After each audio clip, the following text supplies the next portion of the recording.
La religion n'est pas contre la spiritualité. Tous les prophètes ont été d'abord des hommes spirituels avant que la religion ne vienne. Vous allez voir Jésus, on parle de lui jusqu'à 12 ans, mais après 12 ans, on parle plus de Jésus. Et brusquement, on nous dit qu'à 30 ans, il a commencé son ministère. Mais de 12 à 30 ans, où est-ce qu'il était?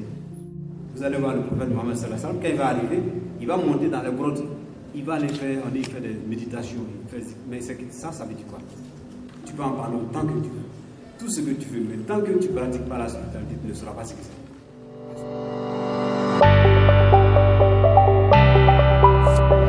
Certains avaient posé la question de savoir est-ce que la spiritualité ne nie pas au fait la culture. Il y en a qui ont demandé est-ce que la religion est comme la spiritualité parce qu'il y a plein de choses.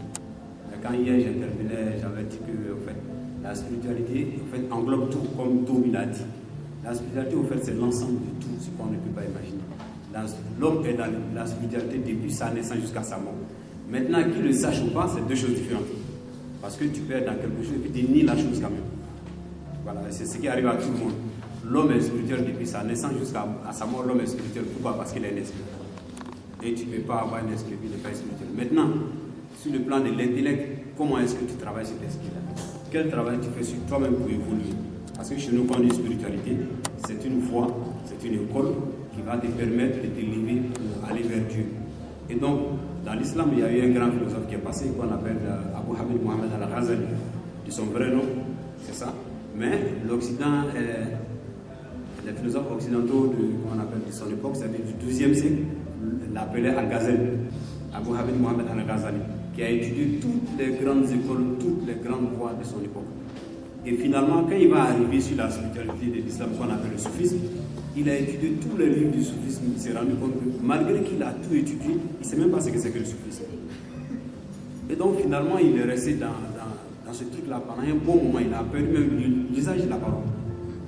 On va dire qu'il était devenu muet pendant un bon moment. Et donc finalement, il était un professeur à Bagdad, en Irak. Il était l'un des grands professeurs. Il avait près de 300 disciples, 300 élèves qui étaient tous des docteurs. Actuellement, ce qu'on appelle docteur, lui, il en avait 300 à qui il a enseigné de façon continue. Et brusquement, un matin, il a dit, bon, c'est qu'on va faire. Il dit, je m'en vais en pèlerinage.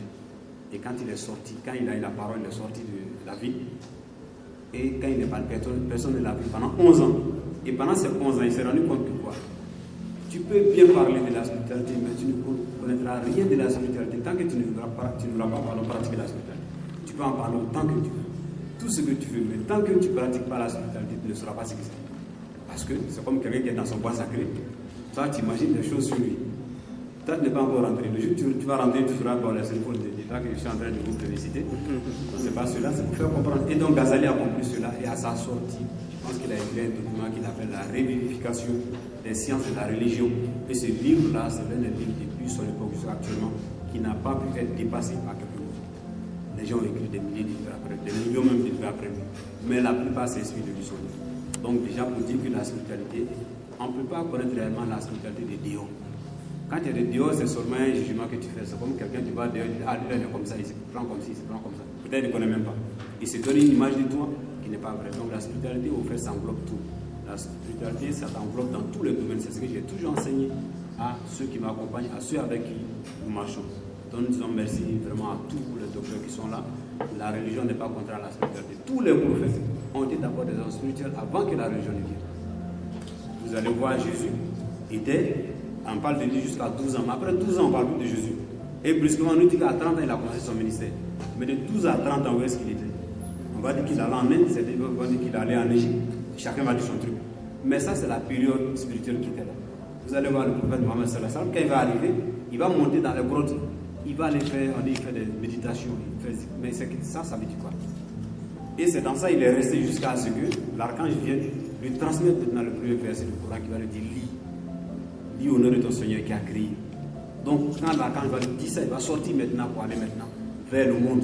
Et puis donc aller vers le monde. Et c'est par la spiritualité qu'il arrive à ça. Et donc la religion va venir pourquoi? Parce qu'on vit ensemble. Comment il faut vivre ensemble? Quels sont nos rapports? Comment on doit maintenir nos rapports? Nos rapports avec nos voisins, nos rapports avec notre famille, notre rapport avec nous-mêmes et notre rapport avec Dieu lui-même. Donc la religion va venir mettre des lois. Et ce sont ces lois-là, il y en a qui vont se coller dessus. Donc pour faire de la religion quelque chose d'extérieur à la spiritualité, alors que la religion naît elle-même de la spiritualité. La religion et la spiritualité sont ensemble. La religion naît de la spiritualité. Toutes les voies, la spiritualité est venue d'abord. La religion est venue après. Comme les gens se sont associés, il fallait leur donner un code de vie. Les gens sont ensemble, s'il n'y a pas de code de vie, ils doivent vivre ensemble. Il y en a qui sont nerveux, il y en a qui sont gentils, il y en a qui sont méchants. Chacun a son caractère. S'il n'y a pas de code de vie, on ne pourra pas vivre ensemble. La religion est venue comme ce type de code-là. Et donc vraiment, pour dire merci à tout le monde. Et vraiment, j'ai été très honoré par ça. J'étais tellement étonné, j'en parle toujours avec mon président. Et vraiment, ça a été un travail colossal ici à l'Université de Bouaké. Nous disons merci à tout le monde, à tous ces cadres et hauts cadres qui nous ont aidés à réaliser ce travail colossal. Et nous espérons quand même que nous allons utiliser ce qui a été trouvé dans ce travail-là pour mener à bien nos différentes missions en ce qui concerne l'administration. Donc, sur ce, monsieur le vice-doyen, je vous dis merci et que vraiment Dieu nous garde et que Dieu nous élève. Madame la modératrice, à vous aussi, vraiment merci. Et votre simplicité, ça joue sur la salle elle-même. Voilà, parce que la manière de, c'est ça en fait, la simplicité, la manière de communiquer avec les gens, la manière de parler avec les gens, joue au fait sur l'humeur des gens qui sont autour de vous. Si tu es nerveux, tu es méchant, tu verras que les gens sont comme toi.